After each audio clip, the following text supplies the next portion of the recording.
Hello guys, what's up? Maraming salamat sa nasuporta sa akin sa tatanong kung paano ko ginawa yung Eagle Attack.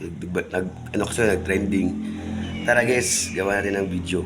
Pero ito yung sa mga ano lang, mga baguhan. Kasi madali lang yun eh. Pero yung magaling na, pwede na mag-skip, huwag na manood ng aking video. Tara sa CapCut. Open CapCut, new project. Tapos hanapin niyo yung video na gusto niyong i-edit. Ayan, sa taas. Add one. Add one nyo guys.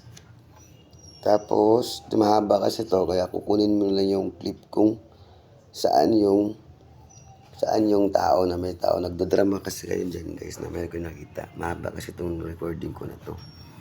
Kaya doon lang tayo sa may tao. Ayan, may tao. Balik natin. Ayan, lagpas na tayo eh.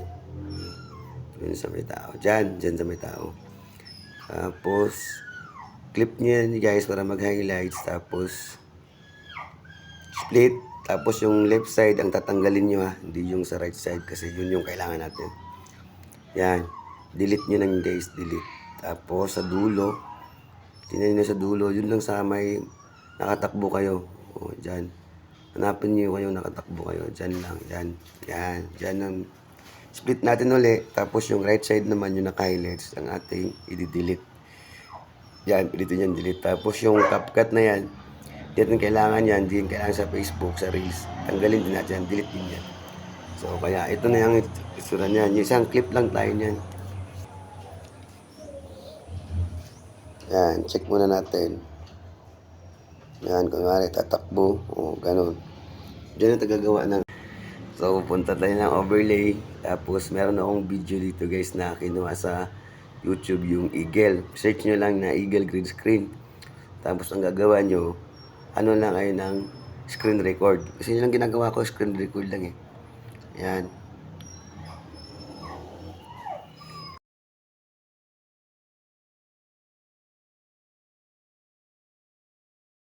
Yan, i-add natin yan.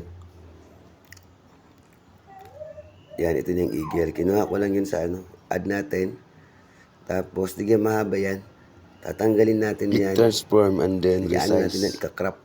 I-resize baga.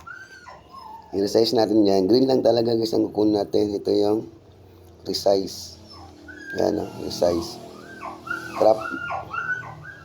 As resize. Tapos yung itadrag mo yan. Doon lang talaga sa green. Green lang talaga. Wala. Huwag niya nasali yung ano dyan kasi screen record lang to. Pwede na mag-download pero mas balik screen record na lang. Tapos pag ganyan na guys, yan, ganyan na. Punta ka ng remove BJ. And then, chroma key. Tapos yung checker dyan na bilog, yan, tatapat natin yan sa green. Yan, para mawala yung ano niya, background. Tapos yung intensity niya, adjust natin para makita na. Saka yung shadow. Ikaw nang bahala magtimpla niyan guys, kung anong gagawin nyo.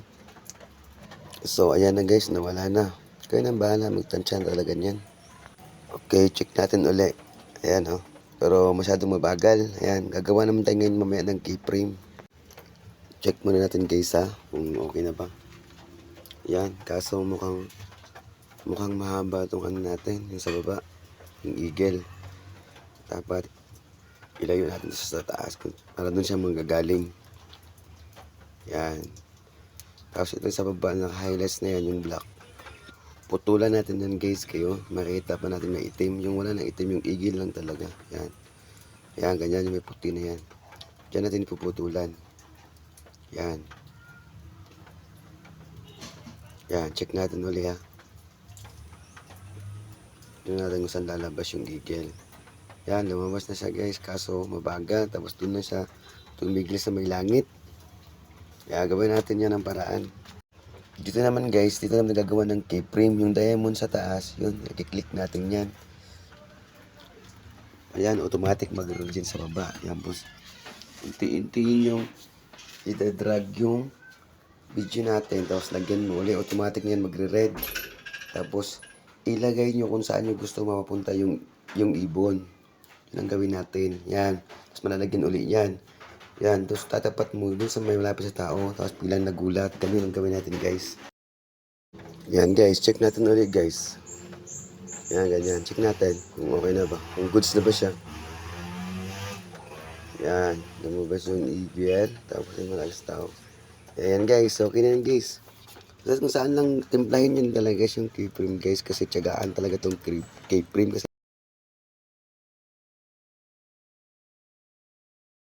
Pagkatapos nun guys, lagyan natin siya ng ng music ay background. Yung ng sounds ng eagle. Yan, search mo lang sa search bar ng eagle. Tapos may eagle scream dyan, yun ang kukunin natin. Pagkatapos yan, may plus sign dyan. Check natin kung maganda mo yan. Yan, okay na yan, ganyan.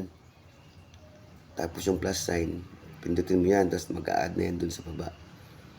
Yan, tapos itatansya niya yan guys, saan yung gusto yung eagle, saan yung gusto yung eagle na lumabas.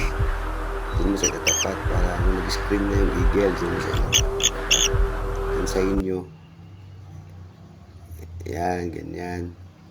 Saka mo sa i-adjust ngayon. Putulan mo siya dito para ma-adjust siya dun sa lumabas sa may nung nag-umpisa na siyang lumabas sa screen. Ayan, ganyan. Check natin. Check natin guys.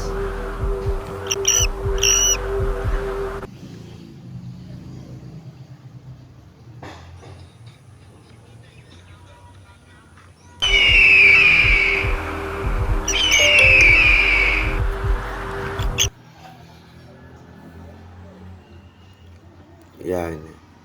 Yan guys, yan. Goods na yan guys. Okay na yan, ready to export na yan. Yan, okay na guys, export na yan guys. Pag after yan nag 100%, may na kasi signal ko. Pag 100%, okay na yan guys, pwede mo na i-share sa reels. Thanks for watching guys, salamat sa support talaga, salamat. Sana matutunan kayo.